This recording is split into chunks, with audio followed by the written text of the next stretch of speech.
I'm Noah Kagan, and welcome back to the Iced Coffee Hour with Jack and Graham. And I think your show in the past 100 episodes have done about $250,000. That's really good. That's a fantastic guess. $214,535. Pretty good. That was pretty good. Pretty good. Not the closest, but reasonable. So, well, thank you so much for coming on. Jack has actually prepared his own intro for this. Yeah, we're going to start this off guns a-blazing, okay? IdleNetWorth.com says you're worth $190 billion. Oh, yeah. With a $1 billion, okay? Techie Gamer says you're worth 45 million with an M. And Digital Net Worth says you're worth 3 million. Ouch. Yeah. Can you clear up all of this confusion? Because we have these websites that say people are worth these amounts. They have no idea what they're talking about. Or do they? Yeah. I think what's interesting about net worth is there's different types of entrepreneurs. So there's cash worth entrepreneurs, like how much cash you actually have in the bank, how much liquid money. And so I think my personal bank has like 1.5 million cash right now. We can show you guys, I have no problem. But the net worth is challenging on the other side of that is if you have a company, you have equity. So we have AppSumo.com. This year we'll do about 100 to 120 million. So how much is that company worth? $250 million, and then I own about 60%. Ballpark net worth. I look at it mostly from cash. I actually don't look at the equity. Probably somewhere around 25 million. 25 million. Not bad. Not bad at all. Not too shabby. Yeah, not including the equity of AppSumo. Got it. Not including the equity of AppSumo. Oh, wait. And not including mortgages. So when Interesting. I do my net worth, it's Yeah. like how much is my house worth, how much is my mortgage, and then that's what my net worth And is. you just assume the company could be worth nothing and anything extra is a bonus, I take it? Yeah. It's a smart way to think about it. Yeah. Yeah. You can't pay bills with effort. Well, you're clearly doing extremely well. Let's go through your story and figure out how you got to this point, and then we can talk about that $25 million net worth, what that's comprised of and everything Yeah. in a bit. Sure. Where do you want to start? Well, first of all, I love your videos where you go up to people's houses, just random people knock on their door and say, how did you make $1 million? And it seems like from those videos, you've always been an entrepreneur. Has that always been the case since the very beginning? Yeah. I was always trying to like finagle. You know, in the Yiddish, finagle. It's a Yiddish great word. Yeah. I don't know, like go to Costco and buy the candy bars and then take them to school and try to arbitrage on them. You did that. Yeah. You're one of those kids. Just one of those kids. Everyone's kind of done that. Like it's just like intrinsically in me. Like I've loved money. Like, I've always, and now I'm just trying to enjoy it, which is actually kind of a hard thing. Because when you make it, it's fun to make, but then actually spend it and enjoy it it's a process. Yeah. That's interesting. How much were you making selling candy? Because kids in my school would get in trouble for doing that. I never understood that. They'd come and like, you'd buy a Snickers bar for $2 that they bought for like $1. I thought it was a good business. They were helping everyone out. Like they took initiative and they were the ones like getting their candy taken away or like, you know, call their parents and be like, no, they're selling candy illegally at school. Like what's the... Well, it's kind of interesting to think about what's the best way to parent. Like I don't have any kids yet or anything like that, but like how do you encourage people on your team or kids to actually go and like push the boundaries and like break rules? Yeah. Because a lot of what we're taught is like how to follow. So it's like, how do you untrain or unlearn those things? So how much did I make selling candy? I don't know. Not a lot. Okay. The first money I started making was in college. So when I started first, just like starting as many businesses as I could. What type of businesses did you start in college? I started a site called ComeGetUsed.com. What? It was a book exchange for used books. Come get used. Yeah. Come get used. I'm made you thinking think of like, that? okay, Yeah, that's- could have gone It sounded different ways. Yeah. Okay, sure. I was just like starting a lot of things and it was so cheap to start. So I started a site called everspeed.com. I still have it. It's an import car model website. Okay. So like I just like to import cars and then like these hot models. I did a site called collegeup.org, which was Craigslist for college students. Did ninjacard.com, discount card for students. So I basically was just like starting as many different businesses that I thought was like interesting. Were you a good student? Yeah. I was exceptional. I went to Berkeley. I don't know how I got in. Yeah. I think I've always thought of myself as like a B+ or A-. Like I'm doing just enough to get the good grade, but I don't have to do all the work. You finagled. Yeah. Yeah, you got your way in there. But yeah, I actually, until my senior year, I didn't realize I could like not go to class and still get good grades. Interesting. And then what about after college? Didn't you finagle your way into a pretty big company now? Yeah. So the interesting thing was in college, I didn't know how people figured out what to do for a living. Like, how did you guys figure out your careers? I just kind of fell in. For me, it was real estate, but I just knew I wanted to do something for myself. Yeah. Yeah. I was just in love with YouTube growing up. I watched it a ton. Yeah. So my whole generation did.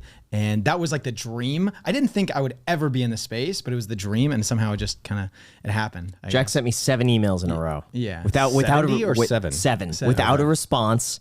Just, hey, I want to come work for you. It was over like the course of like 4 months. Yeah. Yeah. 4 to 5 You should learn months. how to It's send just better like, emails, dude. I really should. Yeah. It worked though, right? What made you keep going? I I just wanted it. I don't know. Like I was at this point where I tried so many different careers. I was doing like drop shipping. I created all these different ideas, these plans with my friends, all these businesses. Nothing was stock working trading out. too. Stock trading. I did penny stock trade, like everything. Nothing worked.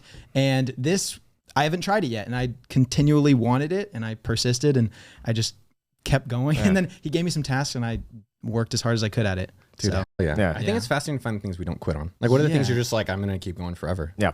it's a different kind of want, right? Like you can want things like, oh, I want to make money doing penny stock trading or whatever, but maybe you don't really want it. You're attracted to something else, like the money you could get from it.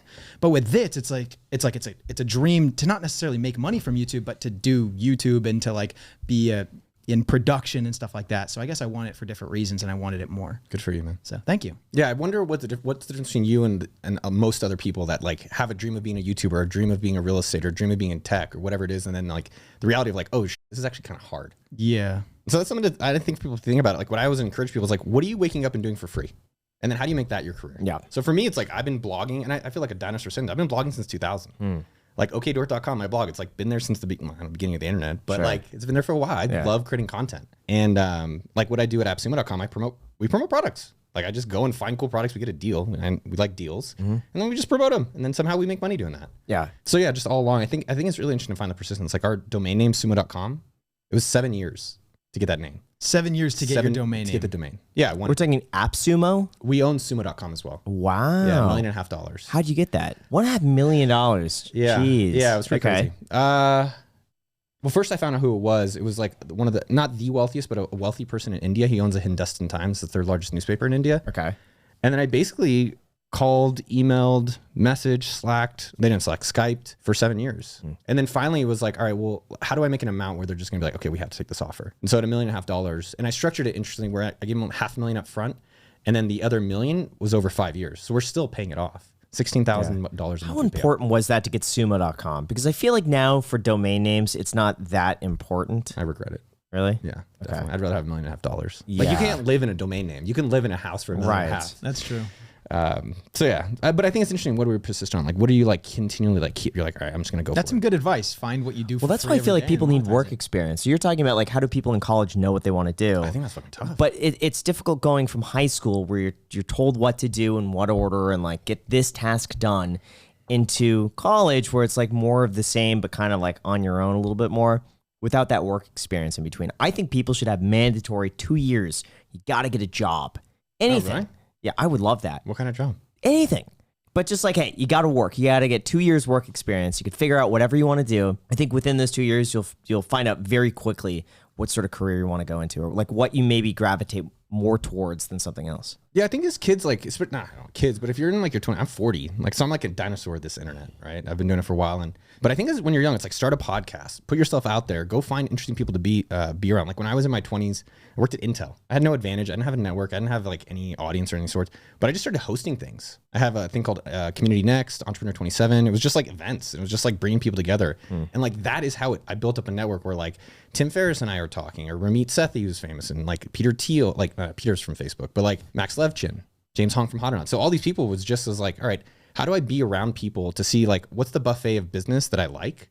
Who can I be around? And then how can I use that to figure out my career? Yeah. Because I was like, I don't know, I think my 20s, it was just like a lot of different, like trying to find out who I am. Didn't you get what job did you get right outside of my first job out of college was at Intel. Okay. And so that sucked. That was horrible. How much were you making? Yeah. My first paying job was $50,000 a year with health benefits. And how long ago was that? 2004. So it was a pretty solid like salary. That was pretty good. I lived in my mom's house. So I was living before. Now it's like a cool thing. Now like your guys' generation loves living in your parents' house. It's like it's frugal. Yeah. Dude, you're saving money. I didn't really start renting until I was 30. Right. So I lived on floors for a year. Okay. When I was making 100,000. I just like lived in my aunt's basement. Like I was just trying to live as cheap as possible so I could do what I really wanted. Nice. But yeah, so I was at Intel not doing shit, but running all these companies, trying to do events and trying to network and blog and and I just cold emailed Facebook my resume. Yeah. And I was like, if I'm going to go start a company, but if there's one company to go work at, this is the one I'm really excited about. And so I always think that for especially people earlier in their career, it's like, what are you already doing all day? Like, what are you working on? Like, are you on TikTok all day? Like you're watching YouTube. Well, try to find a job doing the thing you already. So for me, it was like at that time, Facebook was so cool. I was like, oh, maybe I can try to get a job here, or I'm just going to start my own company. What year was that? 2005. Wow, the very beginning. Yeah, super early. So like Dustin's there, Mark's obviously there, Peter Thiel's around, Sean Parker. Yeah. Sean Parker. Oh my gosh. It was insane. So yeah, I submitted my resume. I think one of the things when you're applying for jobs is that the bar is so low, everyone sucks so much. Like the bar is just so low to be excellent nowadays. You really don't have to do anything. Like you can do so little. So for me, like I brought mock-ups of Facebook. I'm like, okay, here's your site. Here's what I think you should do. I brought all these examples of work I was doing. And even today, like when people are applying jobs at AppSumo, I'm like, did you make a website? Did you do anything creative? Did you follow? Like no one follows up. So just do a follow-up even. Yeah. What did you study at Berkeley? So I did CS for 2 years and then I dropped out because I wasn't smart enough. I was like in these classes and I was like, I could probably do a better job managing these people.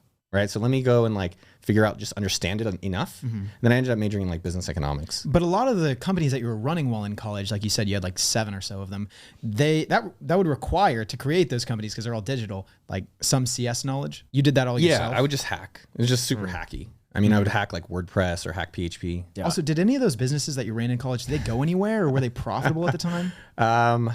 So one of the ones that I think it's trying to look for like what's the market inefficiency. So if you're doing like advertising, like where is the market that no one else is advertising on? Like TikTok ads, they're pretty early now, and people are starting to do it. So I think that's an advantage.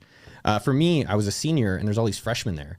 I was like, there's all these freshmen that want internships and jobs. So maybe I could actually just like hire them for cheap and then go to local stores and be like, hey, we'll do your marketing to the college. And I use these like, freshmen. So that actually made a few thousand. But when I think about in businesses, like you just got to be in the ocean. You got to be in the game, right? You got to be on the surfboard in the ocean. And so for me, by doing that, that led to us creating Ninja Card. And Ninja Card was this like, one of the guys named Kenny was like, hey, why don't we do a discount card instead of like going and pitching these businesses? We have a discount card. And so because we were already active doing that, we led to the discount card and that ended up doing $50,000 the first year. What was the process like for interviewing at Facebook? Submitted my resume cold. Yeah. So I just saw like on the job description, sent in the resume, had one recruiter phone call, second recruiter phone call, and then I came into the office. The interview there was with Dustin Moskovitz, founder of Asana, co-founder of Facebook. My boss, Doug Hirsch, founder of GoodRx.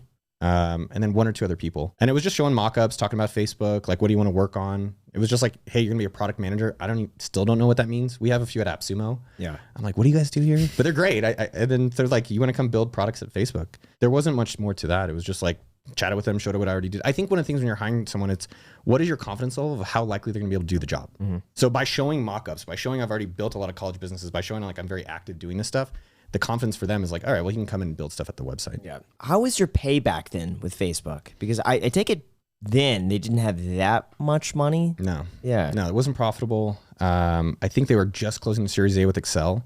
2 things were really interesting about that. They offered me, they're like, do you want 60,000 and more equity or 65,000 less equity? And I was like, I don't even want pay. I just want equity. Like I would have worked for free and just more equity. Because I was like, this is going to be gigantic. What was their valuation? At that time it was about, they raised 20 on 100. So around $100 million, give or take. Yeah. Wow. Yeah. Holy cow. Yeah. So it was pretty, and then what was really crazy, there's a lot of crazy moments about working there. First crazy moment was like my first day on the job. I walk in and Doug Hirsch, who was my boss, is walking out. And I'm like, hey, is there orientation? Like what happens? Like I was just at Intel where it's like sexual harassment training and like this training and this training. I walk in and Doug walks out and then Mark comes up to me. He's like, oh, I just fired your boss today. Grab a laptop, get a desk. I'll see you in a bit. That was day 1. So that was pretty wild. Why did he get fired?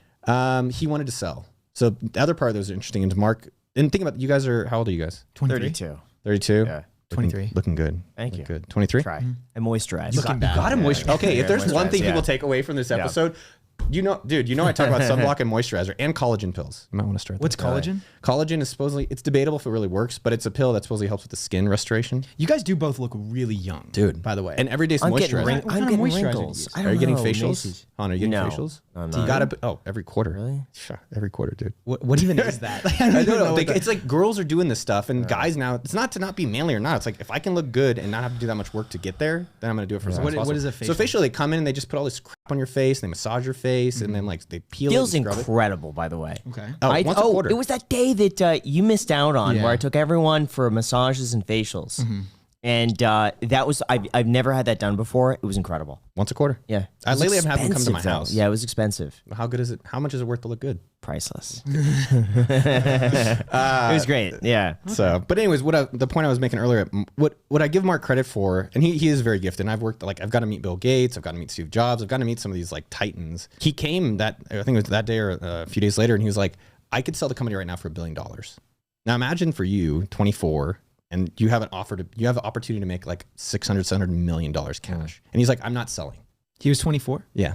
And I was just like, dude, that is some big balls. That's some real big conviction. And I think in business a lot, it's like, where's your conviction? And I admired his conviction. And I think as an employee there, I was just like, this guy's serious. And that was inspiring. He's like, I want to take over the world. I want to connect the world. I think what we're doing is like it's money. Let's see how far we can go.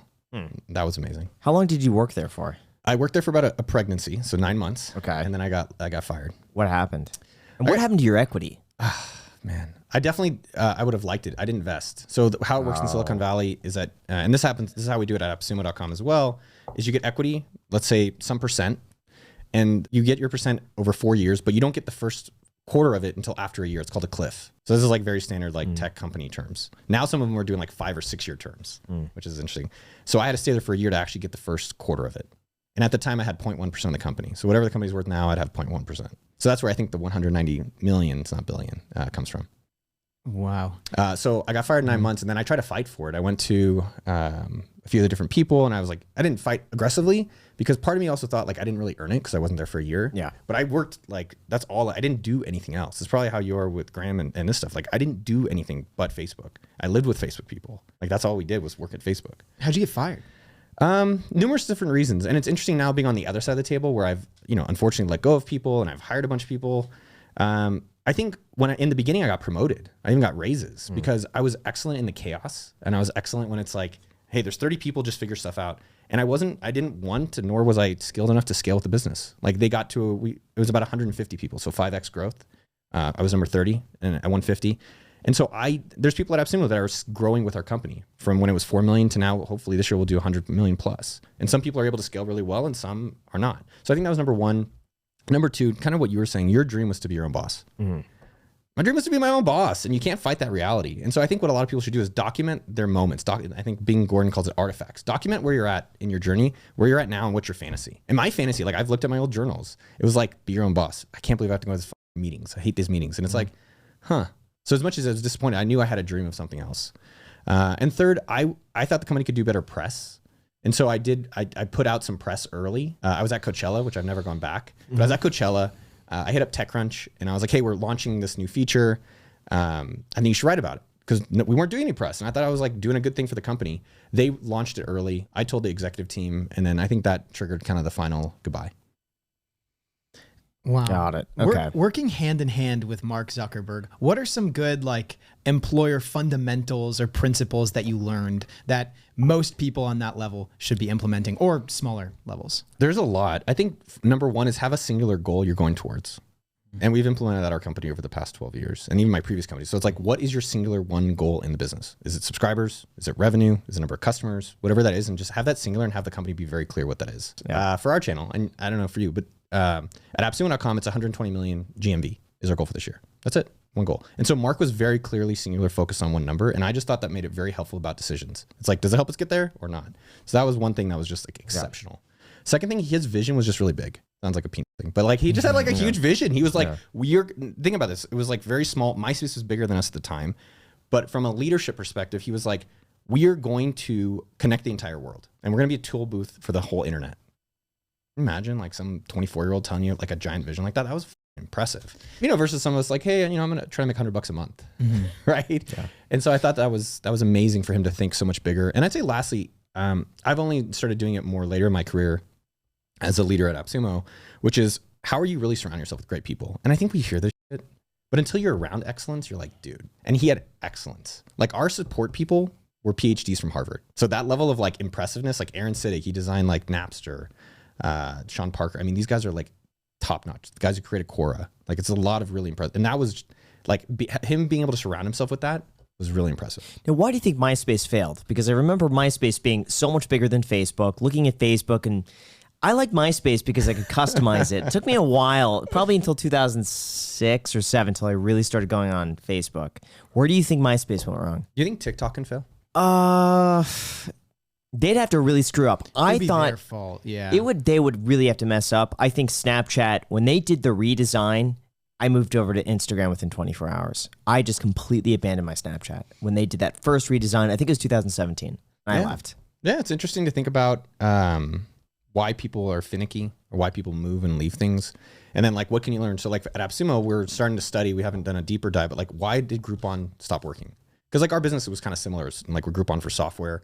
And so it's like, well, what happened there? Like now Groupon's like all nail salons and like things like that. At the time with MySpace, I think what the difference was is that they were run by a corporate company. So they got bought by Intermix.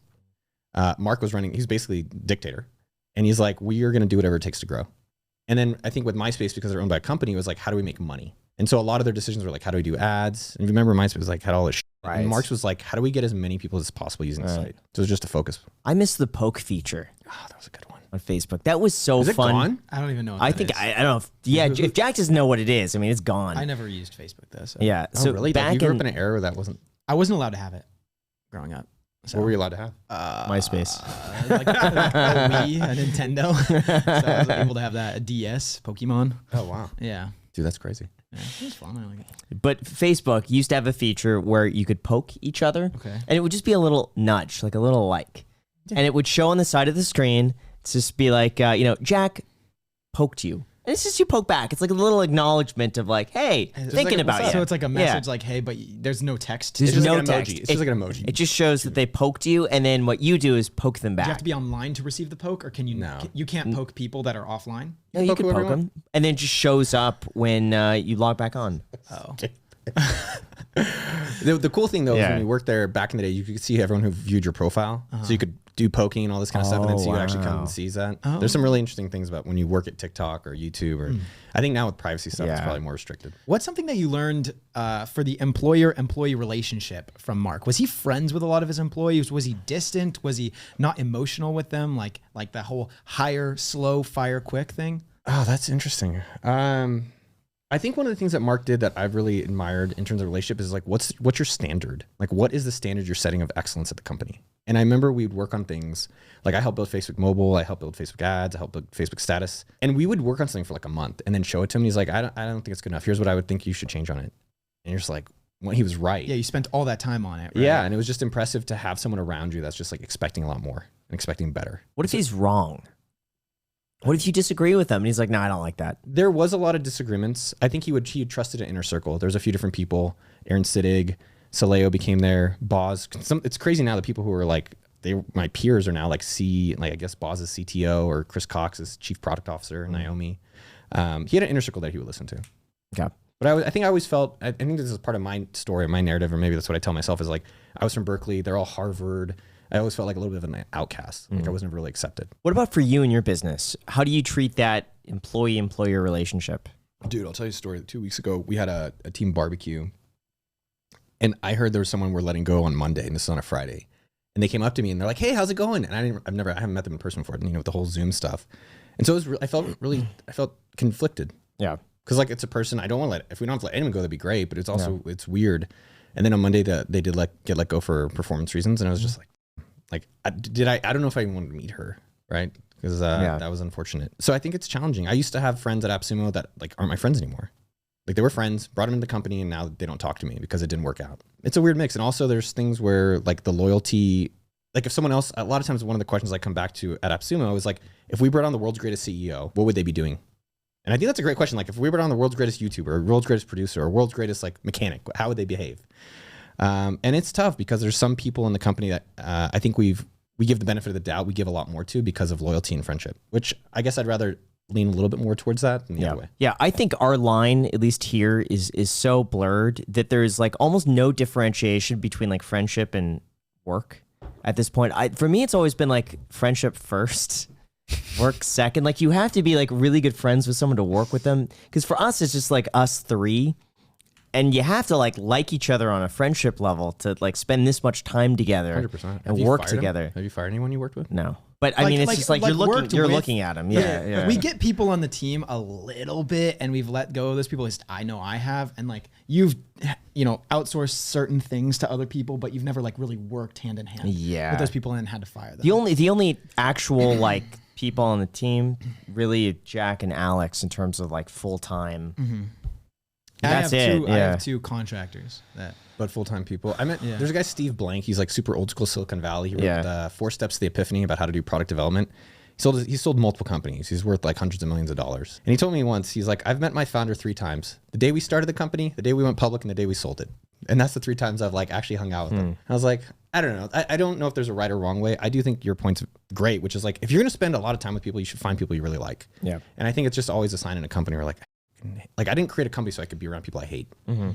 So it's tough. It does make work more enjoyable when you do like really like the people you work with. But sometimes I will say, and I'm sure we're all aware of this, that we let our friendship affect our business decisions. No, that's true. Yeah, we do. Do you have an example? What are something where, is there an example between you and I? Yeah, certainly. Like Graham wanted Yeah. to be a franchisee for a chicken restaurant. Yes. A fried chicken. Yeah, hot chicken. So good. Yeah.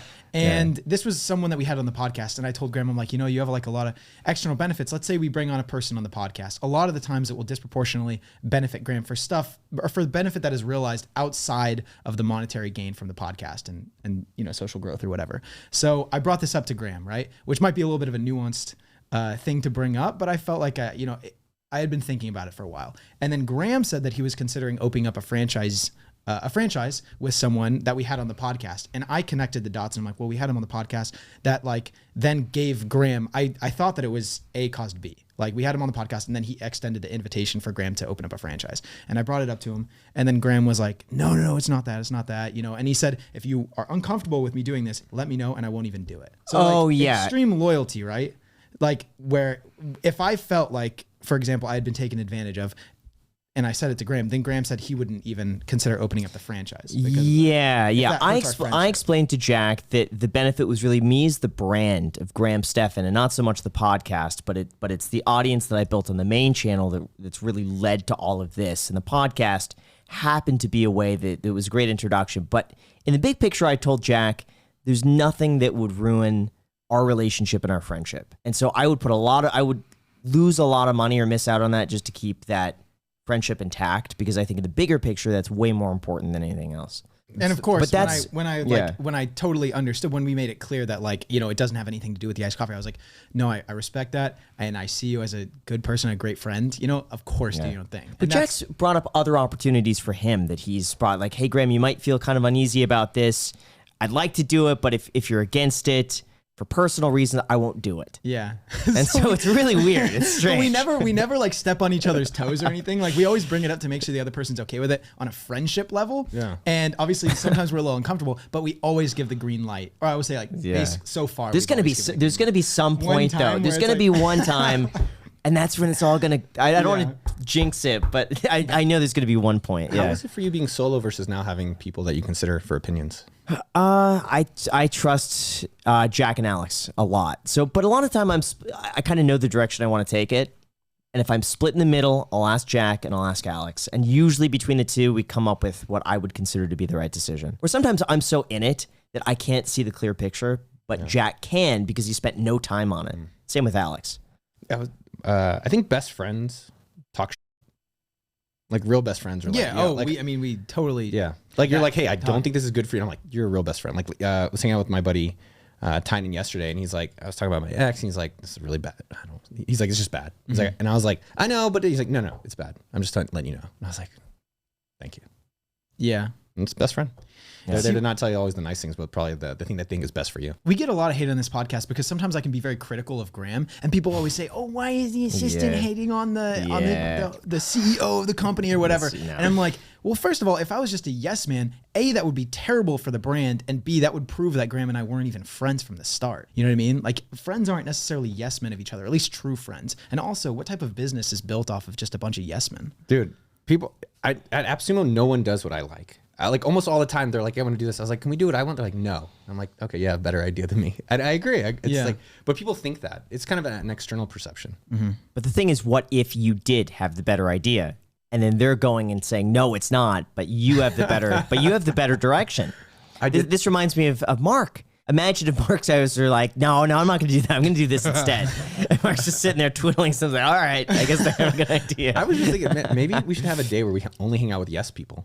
That'd be kind of nice. It'd be kind of nice. But I think it'd be nice, but I don't think you get, at least in business, the best outcomes. Yeah. Like we had there's this woman, Alona, who I work with, VP of operations. So she's like the day-to-day CEO. So she runs it. And we had this meeting about how many products should be on AppSumo. Should we have like very curated, like 10 products, 100, or like 10,000? And it was, I really admired that she fought.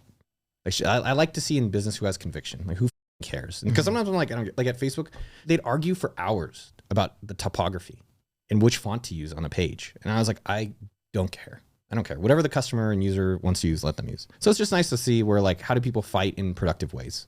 Yeah, Jack really wants me to outsource. He is constantly outsource. Like what? But gosh, you want to take Research, this over? Research, is a good one. Scripting. I did convince him finally to outsource editing, which was a super long thing that we had.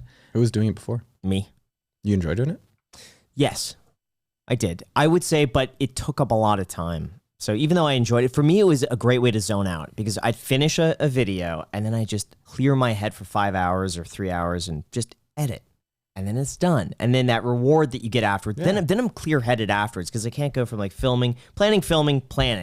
I need a break in between. And so editing was a great way to do that, but it took up a lot of time. I think that's the thing that people miss in business scaling. Like scaling to like we have 140 people, $100 million. It's like, find also the thing you also enjoy doing and don't give that up. Because I have a buddy who's a health coach, mybodytutor.com. And he loves coaching people about health. And he wants to scale, but he's like, I also just like coaching. Yeah. And so I think it is finding that balance of like, if you like editing, stick with it. I think that's people will give the generic advice, like scale everything. Not that it's bad, but just don't give up the reason you started doing it or the piece that you like. Well, I will say when Alex took over, he's gotten really good at it and I've had a lot more time. So now I'm constantly about a week ahead on the main channel, whereas before I'd be like day by day. What do you do at that time now? I don't know where the time goes. Honestly, I would say I spend more time playing. No, honestly, I find myself no more productive than I was when I was doing everything myself. I'm being serious. There was a point where I was posting 6 videos a week, doing planning, filming, and editing everything myself before Jack came on. Well, that's not quite true, but well, no, when I was doing 3 videos, phone calls. We stopped doing the phone calls. So it was after that? Yeah, it was after that. What made you give him a chance? I was really busy one day and I saw him send me an email and it was at the very top of my inbox during a time where someone dropped out. So I had this Facebook group called the Real Estate Millionaire Mastermind. And part of the way to get in that group is you have to submit your email address. And I wanted people's emails so like eventually I could use that email list to either market to or follow up with or basically have. And we would get thousands of emails and you would have to go like hand by hand or like, by hand going and copying and pasting all the email addresses, put them in a spreadsheet. And it was a lot of work. So I tried hiring so many people, like $20 an hour, whatever it might be. Just go through, like you could watch a movie and just copy and paste these email addresses.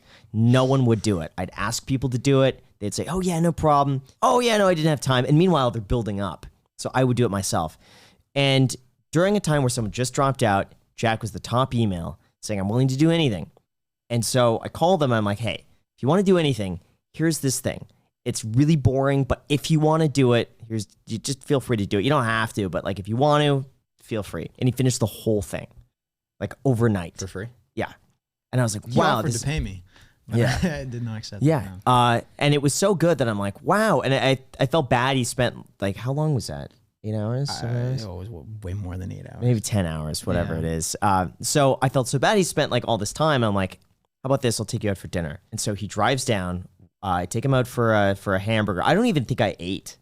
You didn't eat. No, Yeah. I wanted to save the money. This is in my like extreme frugal days. Like I'd rather just take Jack out and me just not eat. I felt bad because I was like, I'm taking this guy's money. Yeah, no, it's fine. But we hit it off. And then I was like, we could continue doing this and come up with different ideas. Or I wanted to do an iteration of the Dave Ramsey show. And I called it the Graham Stephan show where I take phone calls.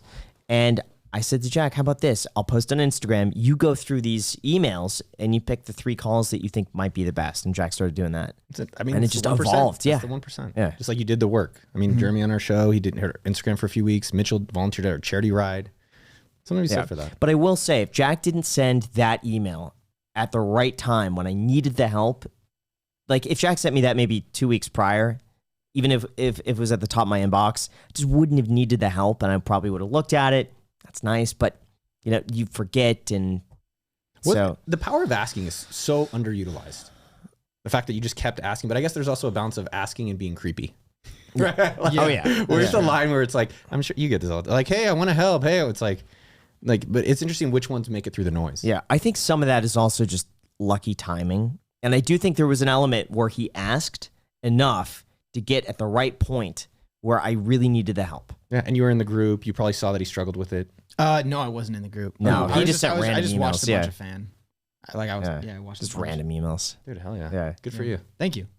Yeah, we actually went through those emails in one of the, Really the embarrassing. episodes. Really Terribly embarrassing. emails. Oh, really? I Yeah. was like desperate, pretty much. They were love letters. yeah, they were love Like letters. long ones? Kind of. There were a couple of long ones. Yeah, some of them were short. Some were just bumps. Yeah. Yeah, they varied between like paragraphs and like just following up to make sure you saw the above email. Paragraph. Just let me know if anything you need. Paragraph. Yeah. Be back and forth. A lot of the Yeah. stuff, though, a driving factor of sending those emails was just like the ebb and flow of just like my life at the time, because I was working at a restaurant. I hated it, and I was a full-time student at the time as well, and I wasn't a huge fan of that either. So with all of this time when I was mindlessly like bussing dishes at the restaurant, I was always thinking, what can I be doing? And then I would just like build it up. Okay, I have to do this thing with Graham or whatever, and I just send out another email, and then that would expel it for a little bit, and then I'd build up again because I hated doing all that stuff so much, and I'd do it again. Yeah. It's great. Thank you. Yeah. Let's talk more about AppSumo. Yeah. Okay. AppSumo, Because this is Journey, your business. This is how YouTube. you're worth 1.4 or $190 billion or whatever Yeah. that website says. I think AppSumo is probably worth a few $100 million. So I'm worth like 200, 300. I don't know. Because it's hard to know. It's like, it depends Right. if someone would buy it. I don't ever want to sell it. Let's talk about what does AppSumo do for those that don't know. I'm figuring it out. No, And we're not sponsored, not by the way. sponsored. We're No. not sponsored. No, should we be sponsoring So- you? probably. No, I'm kidding. Yeah. You know what? We believe it or not, we thought about it, but we've never accepted money from any guest. Yeah. And so, and we don't want to start down that This could be the path of like, This is you the know, first, do I have to pay for this? AppSumo was yeah. a combination of my career. So I think it's interesting to find all the things you hate, right? All the shit you just like hated doing. Like I hated working at Intel. I hated corporate. I didn't like Facebook's like elitism, like these Silicon Valley like douchebags that are like, they think they're so great. We're in Patagonia all the time. I like you Don't wear side-eye me, Patagonia, man. right. I have some Patagonia, but it's just like so elite, and they're like, oh, we're so cool, and like, I don't know, I didn't care for that. Then I worked at Mint.com. Yeah. I was one of the first guys there. I thought it was really interesting to find a product that like, okay, I did all their marketing, but it was just like they had a great product. It was a great product. Yeah. I didn't really have to do much. And then I did games, but I was like, I don't play a lot of games. But so anyways, it was just like a combination of like all the things that didn't work out to finally be like, how do I finally just do the thing I really want to do? And even if it didn't make a lot of money, I'm going to at least be okay because I'll be the customer. And I think that's how people should be thinking about like, what's the problem that like, even our YouTube videos, I watch a lot of them all the time. I'm like, dude, this is cool. And I'm like watching, I'm like proud of myself, or I'm like watching, I'm like disappointed in myself. I'm like, you could have, but it's like, I like doing it, like what we get to do on the channel. So AppSumo was that. It was like, I love tech. I love startups. I like this new software that's coming out. Maybe I can just hit these people up and be like, I know you guys need customers. Everyone wants more customers. Can I get a deal on it? And then I'll promote it for you, and then we'll split the profit. And that's kind of, and I was able to validate it for about $50 in a more or less a weekend. So that's when I'm trying to encourage people. I've helped a lot of people try to start companies, and I think everyone wastes too much time and wastes too much money. And so I want people to not waste any time, spend just a weekend and see if you can get a few customers, which is what I did with AppSumo. Yeah. How does the business work now? How do you acquire customers? How do you make money? And how does the business make money? Yeah. So we have 3 different revenue streams. We have like AppSumo Plus membership, $99 a year. You get, we have a community, you get deals you get an extra deal. We have some software you get for free.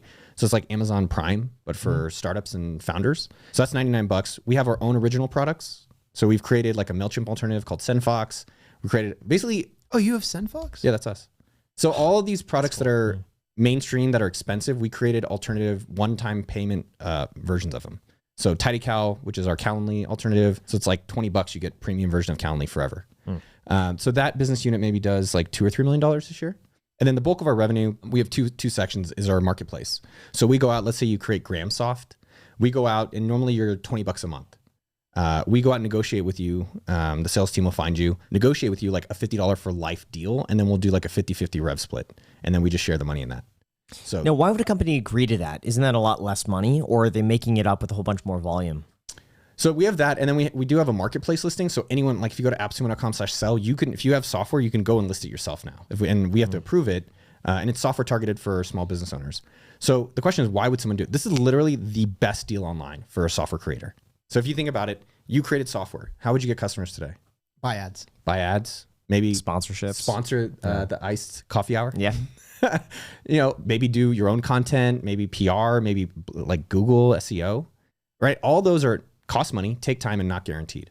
AppSumo, if we do a deal with you, we give you money guaranteed because we have an audience. There's free exposure, and you get customers now that you can potentially sell things in the future. There is no better way to promote new software than AppSumo. If there was, then I would stop AppSumo. So for a creator, it's like there's no money. You get it guaranteed. Plus, we also have we have a group we call betalings that actually review your product and then help you improve it before we launch it. That's fun. And then we do your marketing. So we have a video team, we have a content team. There's a team that does like the images for you. So we do a lot of times better marketing than the product can do themselves.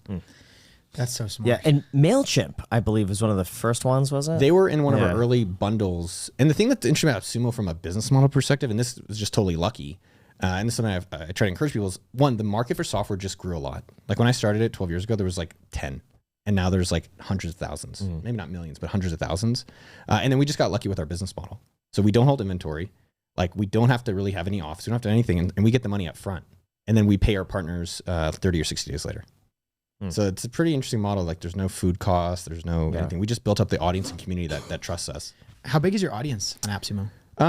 It ranges per month, but 1 million to 3 million people will come through AppSumo. So, and how we make our money, there's 3 channels that are our main drivers. So affiliate marketing is actually a gigantic traffic channel for us, which I wasn't expecting. Facebook ads. So I think we spend about $250,000 to $400,000 a month on ads, Google, Instagram, and then email marketing, which is not really grows the audience, but that's probably about half of our revenue comes from our email list. So I love email. Yeah. And then what about for you? Do you just pay yourself a salary? Do you take that $1? So it's really fun. I think how founders pay themselves, funded or not funded over the years, is really interesting to consider. And I was very self-conscious because like my last job, my last company, I think I made like 150 or so. And so when I started AppSumo, I didn't have anything. It was like $0 first year, 42,000 next year. This year, my salary is 175,000. That's my base salary. And do you like invest it as a normal person? Well, so what's missing though is that if the company has profit, then I get a big chunk of the profit. If there's no profit, then I don't get anything. So for the first like 7 years of the company, I actually did the analysis. If I would have stayed at Intel, I would have made more money for the first 7 years of AppSumo. Interesting. Right. So I actually plotted my salary, and I did a little bit of like inflation and like a salary adjustment versus my AppSumo salary got to like 75, 100. So Intel would have been a great deal. Yeah. And so I think some people miss out on this. People think entrepreneurship is like how you get rich. Having a good job is actually, my stepdad got pretty rich having like a pretty standard engineering job and doing like really safe investing. Yeah.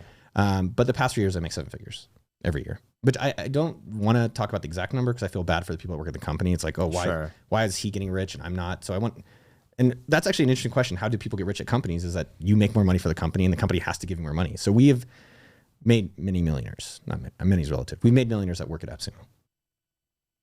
Wow. So it's, but yeah, I basically, if there's so like this year, my salary got cut in half because we wanted to hire more people, or the expected salary at the end of the year. Yeah. Got cut in half because I was like, either I can make a lot of money or I can invest in the team and grow the business. How is the recession or a possible recession going to impact your business? I've seen the email from Y Combinator basically warning all the startups like, hey, VC funding is probably going to be harder to come by. Stockpile cash. Make sure you run lean. I mean, they gave a rather disastrous email to a lot of companies. I've seen that. I saw the Sequoia one. You see the Sequoia one? No, I didn't see Sequoia. That was pretty good. Yeah. I don't believe in recessions. I just don't believe in them. But don't you believe that, there is a time. Coffee. People still buy food. People still. But don't you think there is a time where funding is going to be more difficult than others? I don't believe in taking funding. But I think for a lot of the companies who need to raise in order to secure capital to grow, those companies are going to have a harder time getting capital. Yeah, and they probably should go out of business. So, yeah, it's just like so I don't know it's natural big selection. Picture, yeah. I mean, I think in terms of taking a step back to give a little more clarity is that recession is about control and planning at the end of the day. And so if you are not doing something valuable enough, you go away. Yeah. If you are doing something valuable enough, you stick around. And I think with AppSumo specifically, people want to save money. And then it's like, if things are getting tough, they're like, I want to save money. And so AppSumo is generally relatively well positioned, and we don't have a lot of upfront cost besides our team, which is, I mean, it's like 60% of I think our monthly burn right now is about 2 million just on teammates, just on the team. So the way we start thinking about that is like, what can you control? Are you doing something on the totem pole that's valuable enough for an audience? And then the other two things I would think about for companies is that, do you have a phase spending? So what we do is a phase plan approach. So you asked about recession. If things go bad, we have a plan in place about what we're going to cut exactly. And so it's not basically doing it real time. It's something we've already thought about ahead of time. Got it. And then I do think people just need to think about, like, if I'm not doing something valuable enough, for example, my friend who's a body coach, if recession is happening, do you think people want to spend a lot of money on like a health coach? No, they're fucking, why not? They're like, dude, I'm just trying to survive. Just like when COVID hit, people are like, they cut everything. And so then I think you have to think about, well, what else do they want to do? Are they eating food? Do they want supplements? Can you actually help? Maybe it's workouts. Can you maybe do coaching certification? And so I think it's finding the things that are going to be invaluable all year round. And I think people are just doing things that are nice to have, not must haves, way too often. Yeah. So what's the end goal with AppSumo? Because you're not going to sell it, you say. I don't know, man. What if you got an offer at like $500 million? I'd probably sell. Okay. Yeah. I mean, I'm not bullshit. People are like, Yeah. I would never sell forever. If someone came, the thing I think people miss out on is that you're like, all right, I can sell. And then what am I going to do then? I'd probably just start AppSumo again. I would keep making YouTube videos. I would I'm working on a book, and I would promote things, which is what I like to do. So I think people get really excited about how much money. It's like, why don't you just find the thing that you can sustain on? Like maybe it's YouTube videos. Maybe it's making coffee. Maybe it's promoting products or promoting people. We've talked about an IPO. Like we have numbers that are compelling, but and honestly, I don't care. It's totally egotistical. Like to have a public company would just be ego. Cause like, it'd be cool to say you have a ticker symbol. Yeah. I think that'd be pretty neat, but I don't want ticker rules. symbol could be sumo. It'd be That's incredible sick. I know, if you secure that. If that's not already, I think something Sumo else, Logic might have it, but the point being is like, for me is like, I don't want to have check-ins. I don't want to have rules. I don't want to have investors telling me what to do. Selling, I think it'd be interesting if it was a certain amount, but then what would I do all day? Like for basically the past 3 years, I haven't worked. Right. We had another CEO for 6 years of the company. Yeah. And he grew a lot of the revenue in the business. And I just kind of like dicked around. And honestly, and this sounds bad because I think this is the dream people think, but it was really unfulfilling. It's really unsatisfying not working and not doing something you're actually like, fuck, this is hard. And I came back about a year ago and I was like, yo, this sucks. And I love it. So to give that up, to have money that I can't already spend, like I have more than enough right now. And I think people need to figure out how much they actually need, which is much lower than they think. I don't know. If someone did $1 billion or something, yeah, that'd be cool. But I don't know what else I would do. So what is your normal day like? Today, I mean, I saw your video with Leon Hendricks, by the way. Oh, That was fantastic. Dude, he was so good. That was probably the most realistic day. Can you walk us through that day for those who haven't seen the video? Yeah. So I live in Austin, Texas. I get up around 9 a.m.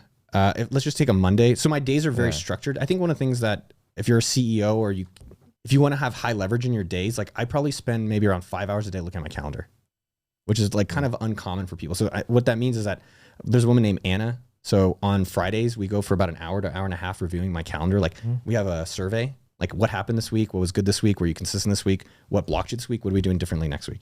And then we meet again on Monday. And then I review it so it's maybe more about 3 hours, but then I review it myself on Sunday too.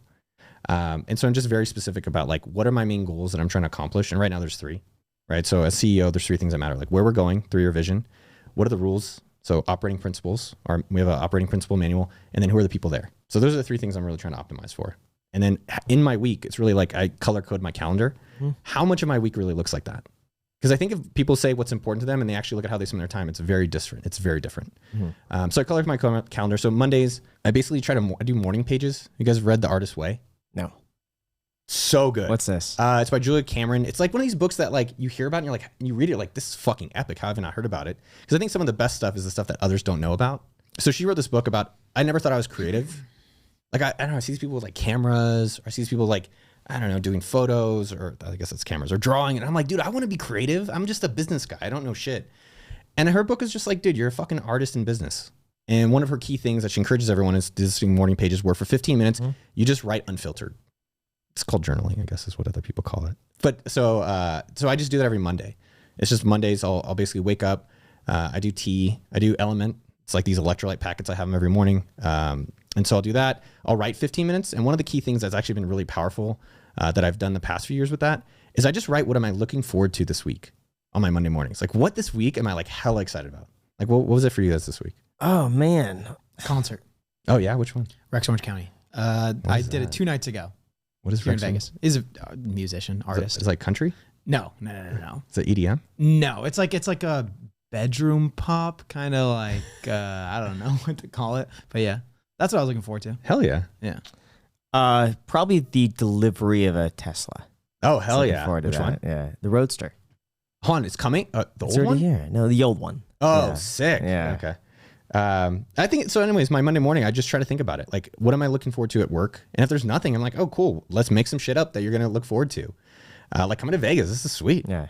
What were you looking forward to? Definitely. Well, we went to Bill Burr, Okay. and then I went to the Warriors playoff game. Like I flew at night in a private jet, JSX. Oh, You guys wow. seen Cool. JSX? By the way? Yeah. JSX Yeah. is sick. $200 for a private jet. Right, yeah. Really good deal. So I flew up there, took my friend for his birthday, watched the game, and then flew back for work in the morning. That was probably the key thing. That's cool. And then, so Monday, yeah, so I'll write out what I'm looking forward to this week. I try to process just whatever's going on in my head. I've been, emotionally up and down for relationships and travel. So just trying to be like, okay, what's going on with you? Like, let's try to understand. Mondays is a lot of AppSumo check-in. So I have like an hour and a half meeting with Alona about what's going on in the business. What are our KPIs? Then I had a meeting with Anna to do my schedule. And then sometimes on Monday, like I'm working on a book. So there's a guy named Tal Roz. He wrote Never Eat Alone, Never Split the Difference. So we had like a 2-hour work session going over one of the chapters. Then I'll do like a body workout or weightlifting with my buddy Daniel. Then I have a chef, so I'll eat dinner at home and then read. I try not to watch TV or do anything that's like not productive at night during the weekdays. And on weekends I'll go crazy. Yeah. You mentioned relationships. Can we talk about that? Yeah, let's talk Yeah, about it. Oh, all right. This is like the bane of my existence. This is honestly is like probably the worst thing going on in my life. Oh no. How's it to date as a man worth over $100 million? Right? Yeah. No. I mean, Easy. no, over 100. It is. Fish in a barrel. No. I'm kidding. Okay, you want honest? I thought when you got super rich, like they just come to you. I thought like you see all these old like disgusting people with like really hot babes. I'm like, where am I not allowed to say this? I can do whatever. Yeah, I guess we can do whatever we want here. Yeah. I'm like, I'm not trying to be rude to men or women, but I was just like, where the fuck are they getting them at? Because like I thought I got hella money, and I'm like, okay, I'm just still at my house, like alone. It doesn't happen. So getting rich does not solve that. But dating has been it's been shitty. Why? It's shitty. I think what happened when I turned 40 in February. Yeah. And like 80% of my friends have marriages and kids. And I'm like home. I'm like out hanging out with two guys doing podcasts. I don't know. That sounds fun to me. Yeah. I love this stuff. All my friends Ouch. have, Jeez, Jack. he's never invited back. Dude, kick this old fucking guy off the show. All my friends have kids and marriages, Yeah. and I'm like, oh, what's wrong with me? Like, what did I I think it's a bad thing to No, be so 40. Yeah. Well, it felt like a bad thing, and then Okay. I was like, all right, you're gonna go on a fucking hardcore wife quest. Because in business, it's very simple for me. It's like, okay, what's my destination? AppSumo, we have this goal. What's your plan to get there? Here's my plan. All right, now let's execute towards that. It's very like, I think that's how many subscribers do I want? What's the content? What's the job I want? Here's your plan. Go execute. And it's not as controllable with females. Right? There's a lot more like, where do you get your pipeline? Where do you find them from? How do you filter to make sure it's the right one? Yeah. So it sounds too analytical to me. well, the past 2 months, I put a lot of pressure to find a wife, and it's Why? been That sounds Like, let's- that sounds like let's a different Let's like, how about this? type Let's of framework. Yeah, let's go deeper. Why? It's that's to me sounds more like the pressure, the societal pressure of like, oh, I'm approaching 40.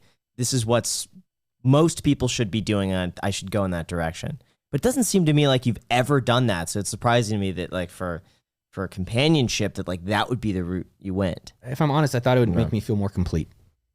Like this is the part missing in my life. Like my work, I love my work. It sucks a lot of times and it's hard as fuck, but I'm like, yo, I really enjoy this challenges. And I feel like my mindset is like, these are challenges that are good for me.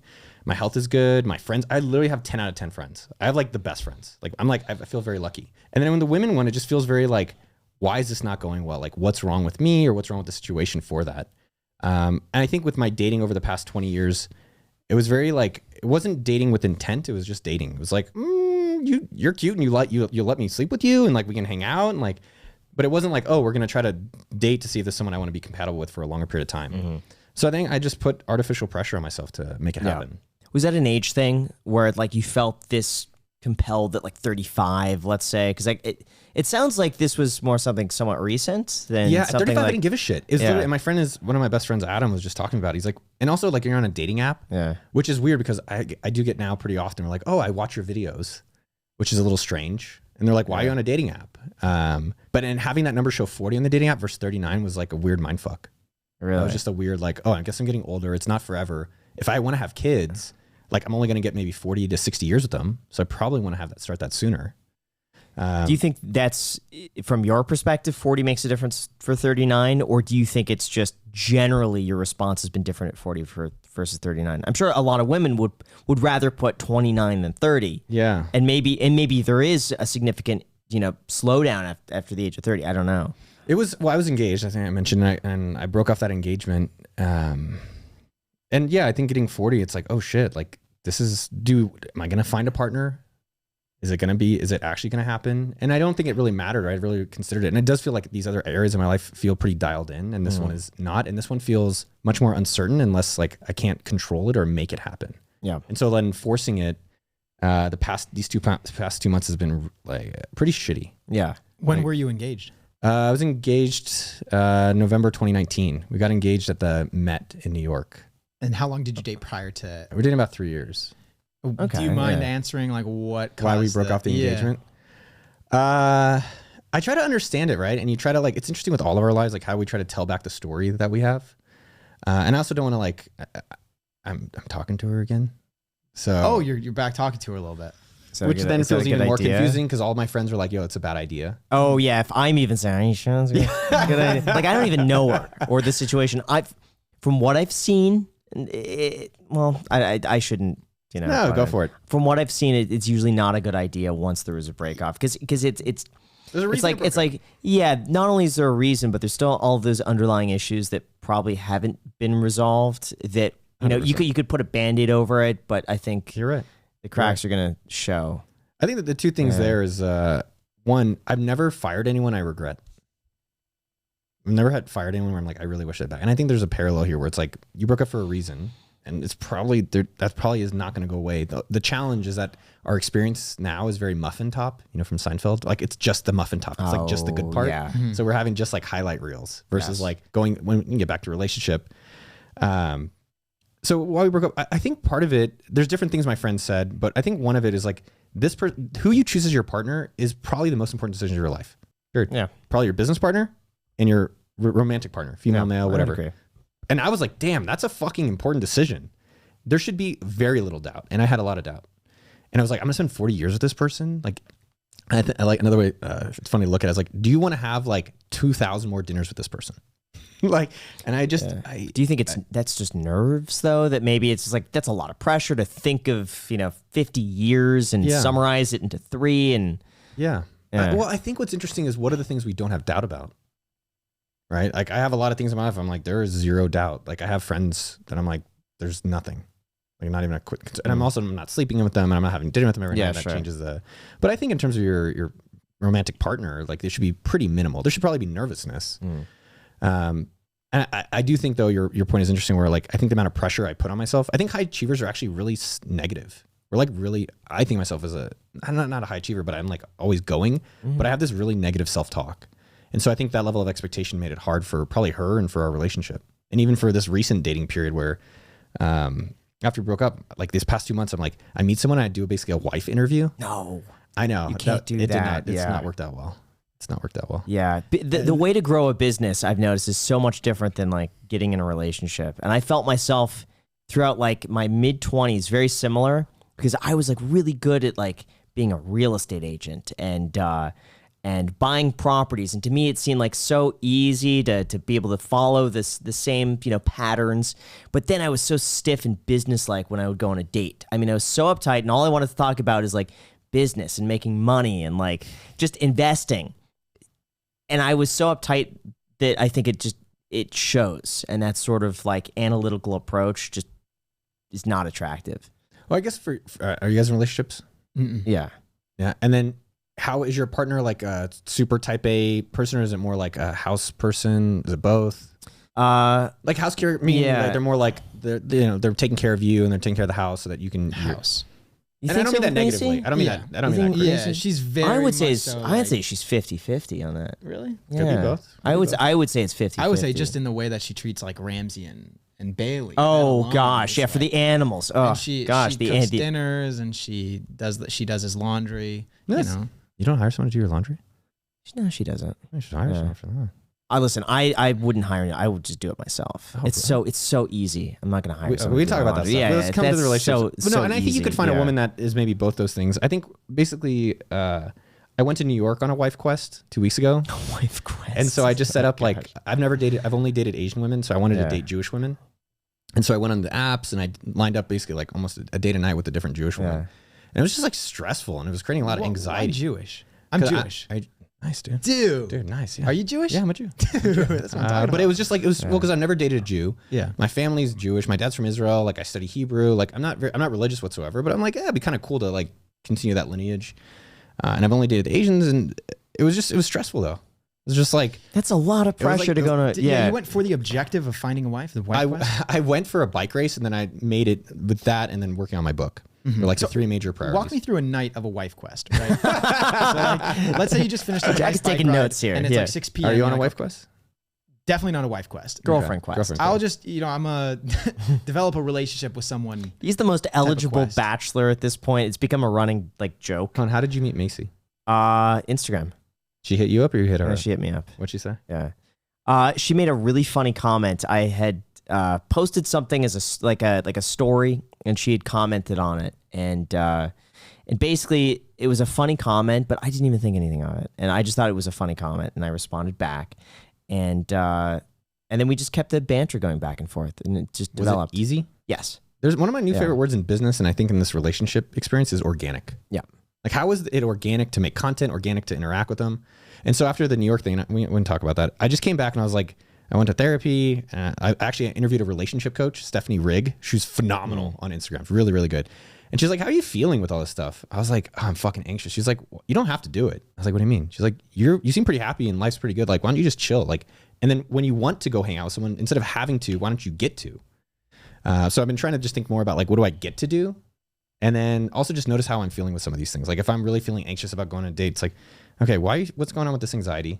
And let's take a step back to check in how we're doing. So but past 2 weeks, I've just chilled on it. And I cut off a few people that I was like, let's just not talk.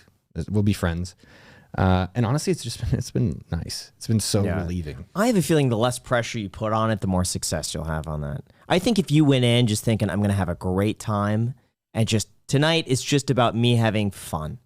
I think if you just went in like that with no expectations, you would be shocked just like how quickly you'll make great connections with people. That helps me a lot. What helps me especially is like the abundance mentality towards women, because sometimes I'll go on a date with a girl and then I'll have like a 4-month break and then I'll go on another date with a girl. But because it was such an extended break of doing that, I like hype this up a lot and I get all nervous and everything and I make a bigger deal out of it than it really is. But if I go on a date this week and then next week I go on a date and then this week I go on a date, I'm like, okay, well, there's so many. Yeah. You know what I mean? And it makes me more calm, and which makes the date a lot better. But there's also that takes away the expectation of like, this is the first one in 4 months. It has to go well. Yeah, and if 100%. it doesn't go well, it's going to be another 4 months.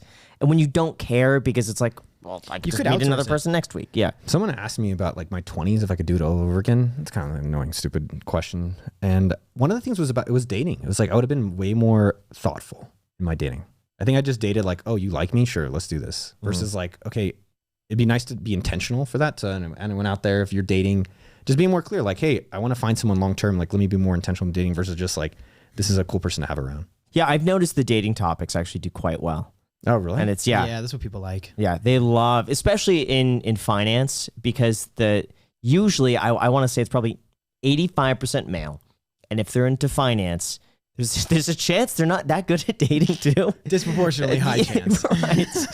And they're probably single. Yeah. So when you have that demographic and you as a finance person talk about dating, I think a lot of people relate to it because we've all been through it. Yeah. And it's just something that people want to work on and overcome. And I think not a lot of people are talking about it. Or if they do, they take a very, extremist stance on it. And it seems like you either have the people who just say, oh, no, don't worry, just be yourself. And then you have the other people just like to what to me seems like just trash talking other genders and just like categorizing them. Yes. It's weird. But I think because there's not a lot in the middle, it's just like that's what people that's their options. It's either like I don't know, to be myself, but that's not working, or oh, it's all of these things and it's their fault, and I need to act. It's so bad. It's really toxic, in my opinion. That extreme, and that's interesting. And that's going on. Seems like a lot of it's on TikTok. And based on their algorithms, like you watch one of those videos, it's like, oh, I'm gonna keep recommending those videos, and then it drills it in and like, oh, they're bad. I have a best friend, Neville. He runs a copywriting course business online, and I've loved the way he approaches life, kind of like Homer Simpson. He's just like, oh, donut. That's nice. He's just so fucking happy all the time. And I think because I'm like a neurotic Jew, and I'm like, how does it, what it's like, and I just like that he's just more at peace with everything. And his dating approach, which I really admired, he's like, by 2023, I want to be at a place where I'm having a kid or with someone to have a kid. And as he approached his dating, it wasn't so stressful like mine is. And the stress is all internal. No one made me stressful. It's all inside. And I think that's for a lot of us. It's like these inside voices. And his was like, I'm just going to go and have fun meeting interesting people. Yeah. I think now I'm finally recognizing like how nice that is. And then, just find a person you want to keep interacting with, and that'll lead to having kids and being committed. Yeah. Would you say a lot of the stress is what drives you to accomplish so much? I think some of the most successful people are generally the most dissatisfied, is what my observation has been. Because Neville, as an example of it, has like a 6-figure business. He makes like probably 100, 200K, which is a lot of money. And he's just happy with that. And it's just very hard for me to do that. I think that one of the most challenging things in business is, how do you be happy with what you have and have a desire for more? Because if you don't have a desire for more, you're going to stay where you are, which is okay, and you'll be good. But then you're like, well, I also want to evolve and progress. But what is it that's in you that wants to achieve so much? Is it just high ambition? You know what's funny? Like, when values instilled by your parents? You ever hang out with your parents and you're like, oh, I fucking see where I get it from?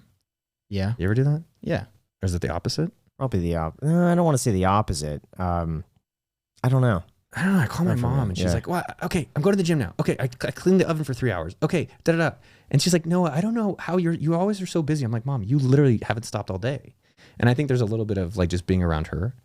That's just kind of like, I don't know, I guess I've always been like, I want to progress. But one thing I think is fascinating about money making, and I'm guessing this is I'm assuming it's true for you, is that you get to a point where the money just, for me, doesn't really, I don't care. Like if we sell, like we probably, I think 2 days ago we had a $300,000 day. Today's probably like $200,000 day. Like that's fucking a lot of money. I think that's crazy.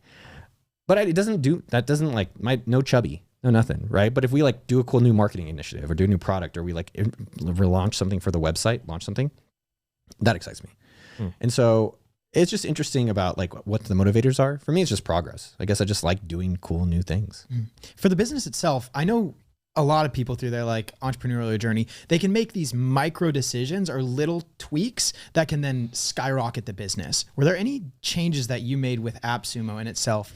For example, maybe like changing one marketing campaign or hiring on one person or something like that, that really just took the business to another level? Yeah. One thing that's fascinating is that there's been 2 CEOs, right? So I started the company 12 years ago. We brought this guy on, Eamon, and Eamon is just like Mr. Consistent. He's not Mr. Shiny Object. He's just like, oh, this is working. Let's just keep doing it. And that went from 4 million to about 50 million in revenue just from him doing that. And so I think there's something that gets missed out on about boringness. Like boring is sexy. Like I read this article about these guys boating across America. I love it. Wall Street Journal Saturdays is phenomenal. It's free. I highly recommend it. And their trainer said, I want you to train without music. I want you to train without any stimulation. Just get used to being bored. And if you can get good at that when you're doing the ocean or anything, it's going to be easy for you. And I think Eamon has done an excellent job at being boring. Like he's like, ads work, let's keep doing ads. Email marketing's work, keep doing email marketing. And I do think my nature, even at AppSumo, like I've been back a year, I was like, oh, marketplace, we can let anyone list. Let's get 6,000. So we went from 600 to 6,000. Eamon would have gone from 600 to 1,000. There's different ways of approaching how to execute a business. Maybe we'll get to the same destination. But now I think it's just figuring out what that balance is. Of like shiny new shit and also just doing what fucking works and keep doing that. In terms of inflection points in the business, I think there's a few key moments. Number one, we did a giveaway. So I think one of the best ways to get business ideas is look at total fucking random industries. So I was like reading a women's magazine, and I don't know, it's also cool to read women's magazines. And in the back of the women's magazine had like a kitchen giveaway. And I was like, oh, that's cool. We should do a giveaway for AppSumo. And then my business partner was like, oh, what if we built software for it? And so we did a Dropbox for Life giveaway. Because I was like, that's fucking sweet. great. That's crazy. Great. Yeah. We're still paying unlimited storage. I don't know if it's unlimited. Okay. It's like, But still, that couldn't be that costly. Like, so that's the thing. We got to $250,000? 250,000 subscribers. Wow. In a week.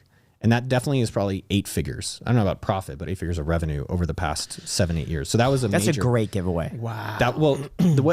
We have 2 business. And I think every business should get this. This is something, we have a thing called a MOM. Master Operating Manual. And it's basically what are the principles for how we operate as a business. So one of them is test and invest. And so test and invest is we basically launched this giveaway and we're like, oh shit, this fucking exploded. So then our second operating principle is double down. So we did a giveaway for life for the next like 6 months. Evernote for life, Photoshop for life, Netflix for life, and we're still paying for them. I'm really hoping these people die. Do you know how much I don't know if I can say that. But like, I hope they die soon. But no, how much does it cost to give someone something for life? Well, so the thing that's interesting is if most people only live to around 80, right? So they're gonna have it's non-transferable. So they'll have 60 years, $100 a year for Dropbox for life. So that's 6,000. Yeah. But those giveaways did millions. So if you just look at your economics of these things, They could live until 150. It still makes sense. I hope not. They can live to 100. Yes. 151, not 151. No, but then so that was a major inflection point. Taking products that we built internally, like the giveaway, and then selling them externally. So we took that and made it King Sumo. SendFox's emails tools we were using sold that externally. SendFox, Sumo.com was externally. That definitely changed trajectory in terms of revenue and then new exposure.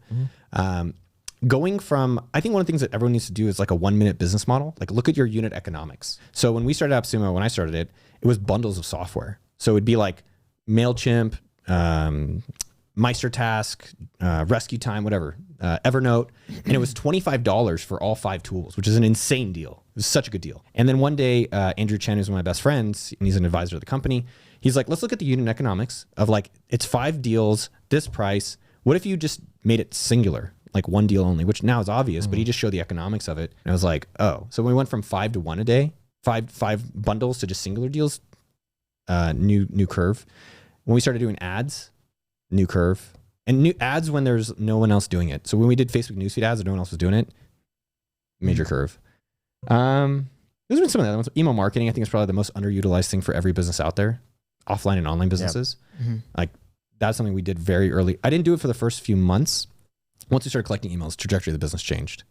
In the past few years, a lot of this stuff, it's not major like deltas. It hasn't been major changes. What are the biggest challenges right now for AppSumo? Or the one biggest challenge that you guys face? Probably how to have consistent growth, right? Like I don't know if we know our inputs that are actually going to affect the ultimate output of the business. Like, is it more customers? How do we get more customers? And I don't think we know how to really control our input dials. Like to grow your channel, you probably just put more videos out. Like to grow our YouTube channel, it's like we're gonna do 3 videos a month. The videos are gonna be this, and it works. And I think with AppSumo, we're at a point where how many people want to buy startup software? How many are agencies or freelancers or contractors? How many are out there that don't know about us? All right, how much more? How do we reach them? Is there more of them? And then just really trying to understand that. Do you guys buy ads on like Fiverr and stuff like that? I haven't bought it. Can you buy ads on Fiverr? Probably. You could pay enough to get a banner there, but I feel like that would be the perfect place to. I don't know. Get maybe software here at a deal. You know what? Probably freelancers. Probably a Graham Stephan sponsorship would be. That's probably going to change the trajectory of our business. It's probably way better than you lose subscribers. I hope not.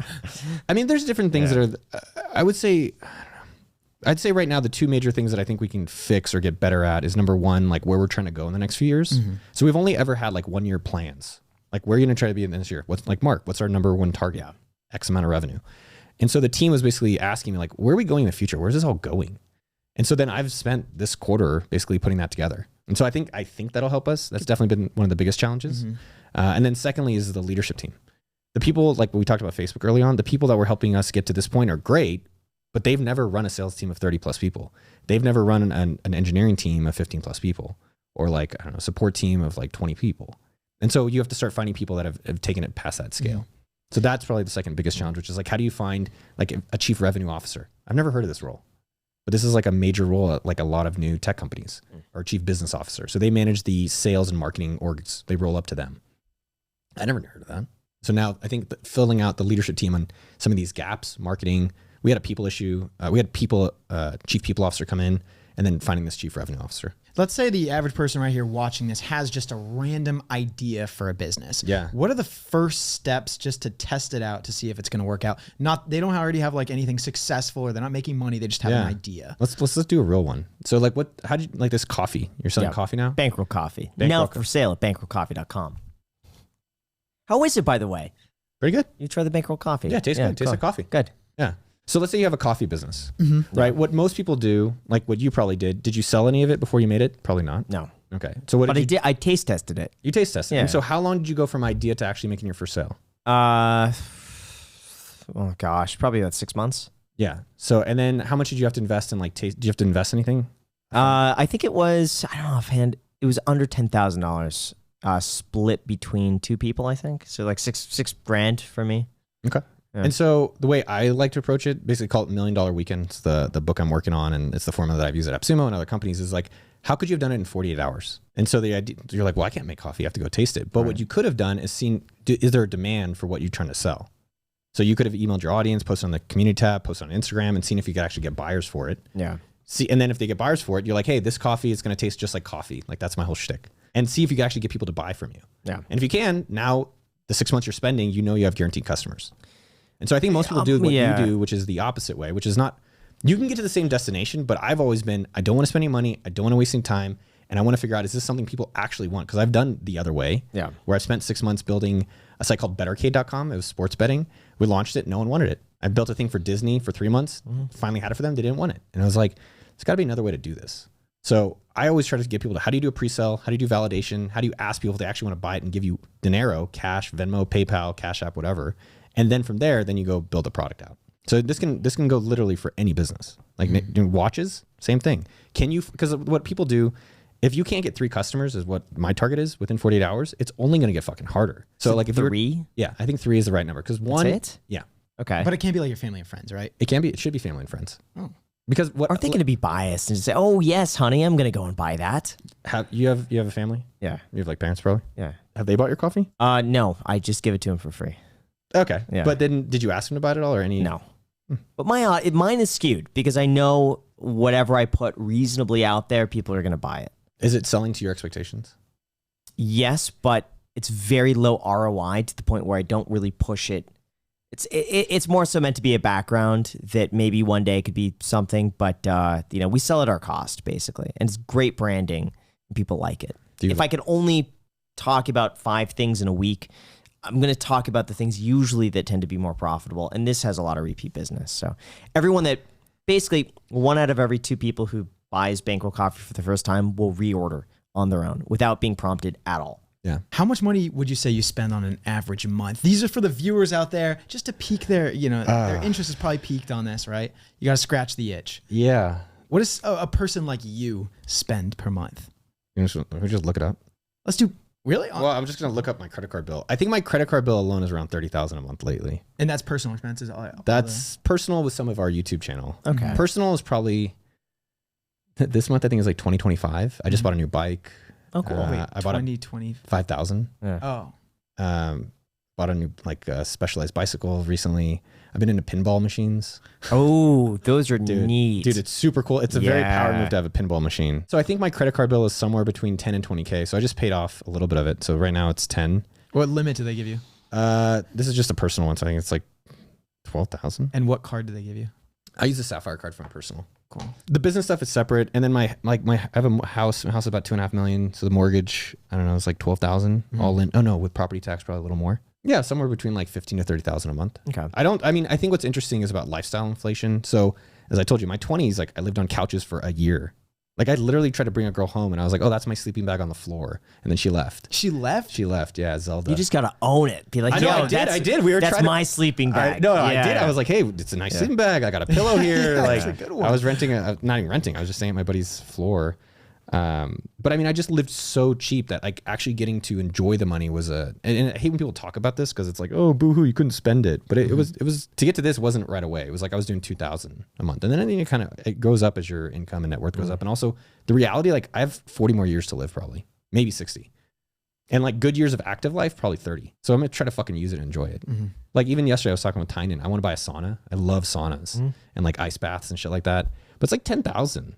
He's like, dude, you love that stuff. Like you're gonna use it all the time. Just go get it. So I'll probably go back and get it next week. Cool.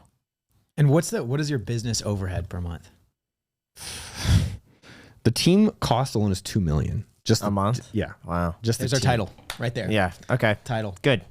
Let's actually see. Or do you want to see? What actually is more concerning, I'm happy to share at a high level, is like our profit last month was 60,000. Was it 60,000? Yeah, 60,000. That's like nothing. That scares me. Meaning that like if a few deals go bad or if marketing ends up fucking up something, like we could be very negative. Why was it so low that month?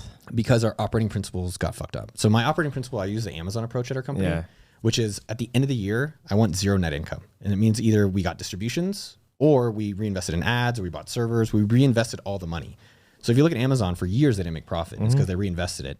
So what we would normally do is that we make a fuck ton of money, and at the end of the year, there's like $3 million or $5 million left of profit, and then we give it some to the team. We always do a team trip. So like past few years, we go to Costa Rica or Hawaii or wherever, and we pay for everybody, all expenses paid, and then we buy all this stuff. And so basically, we taper it down Q4. This year, we were trying to do it equally throughout the whole year. Oh, so every month it's zero. Not like basically Q1, 2, 3 was like make a lot of money and then spend all of it. Now it's like every month just try to hit net zero. So we're reinvesting all of it. The problem with that is just like if anything turns, like this recession hits potentially, which I'm trying to not worry about, trying to worry about what we can control. Like it could turn all this upside down.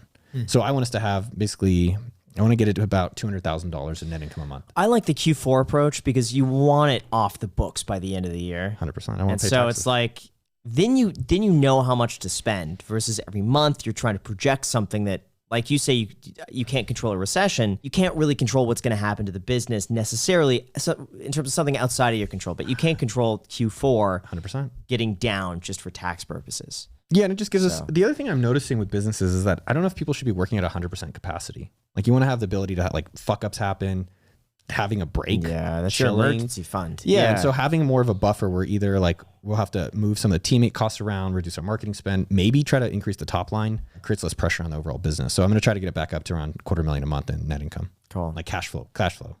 And then where do you invest personally? I don't think I've ever showed this. I'll show you guys. Oh, What's the biggest thing you've ever wasted money on? I mean, we spent $1 million for Black Friday at AppSumo to get people to list their product in AppSumo. Like if you listed a product, we'd give you $1,000. Oh, wow. And that was pretty much all. I think our ROI on that was maybe $50K. Jeez. Maybe. That was my call. That was a bad decision. Why do you think it failed? Because it was just like we didn't understand the economics of how much having a product list and what the ROI is for our business to have them list. Okay. I think that was number one. I don't think we tested it really well. We have principles, doesn't mean we're great at it. Yeah. So I thought that was pretty interesting. I invested in a church that I lost half my money in that. They bought a church and they were going to turn it into like a bar. And I'm like, oh, this bar, it's a popular bar in Austin. But then the bar went out of business. It's not guaranteed. And then so they sold the church for half. So I lost half my money in that. Okay. This is my personal finance sheet. All right, let's see. Hey, it's so vulnerable. All right. Well, this is incredibly thorough. Yeah. Oh, wow. Bro, and why do you not just use Mint? Because I like the intentionality of actually having to go and look at the numbers. And then I feel, I don't know, Mint just felt like it was a little lazy. I felt like I have to actually every month. So in 2 days on June 1st, I'll go and do this again. And I've done this every month for probably this. like 10 years. How you did your long-term investments, your risky investments. Yeah. Rolex, 200,000. I collect Rolexes. It's actually What Rolexes do you have? So I buy them in specific moments of my life to honor it as like a memento, but it turns out Rolex as like a annualized return is pretty fucking insane. Like, or it can be, yeah. It has over the last like probably 20, 30. It's gone up in the past few months. Past year has gone up insane. Yeah. I bought it like when I got engaged. I bought this one when I became CEO. But I don't get it. So I just bought a Smurf, but I'm not going to get it until we hit 100 million in revenue. Lately, what I do now with the watches is I'll buy 2 or 3 of them, and then just when some moment happens with me and a friend. So me and my friend both got a house. We both got Batgirls. I bought it for both of us. I thought you said bad girls. Bad girls. Yeah, no, bad we girls. both got bad girls. Yeah. Got a Rolex for that. No, the Smurf. So I got my pilot's license, so I bought an Air King. Cool.